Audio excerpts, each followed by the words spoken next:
北影 Angelababy 開學日秒殺網友，佢哋有咩共通點呢？我知，靚同紅咯。啱一半啦，佢哋都係呢間明星搖籃學校嘅校友。北影前日又開始迎新啦，一大班靚仔靚女報道，當中最矚目莫過於呢個翻版 Angelababy， 好多網友都大叫女神，將來肯定係明星啦。事實上，唔少北影學生升 Year 2之後，已經開始接戲同拍廣告趕出頭啦。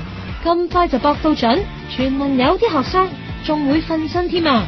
曾經有自稱北影學生話，真實嘅北影生活就係不斷培訓同整容，女仔就用身體去換演出機會，所以北影校門口經常停咗唔少名車，而男畢業生都全過俾富婆包養，歸為明星搖籃。北影當然有唔少富二代入去讀啦。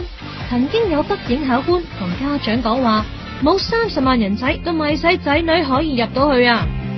好似呢位上市公司太子爺，前年打死擋住佢架名車嘅清潔工人，搞到滿城風雨，但最後都係賠翻75萬人民幣就冇事啦。所以入學嗰30萬，10歲啦。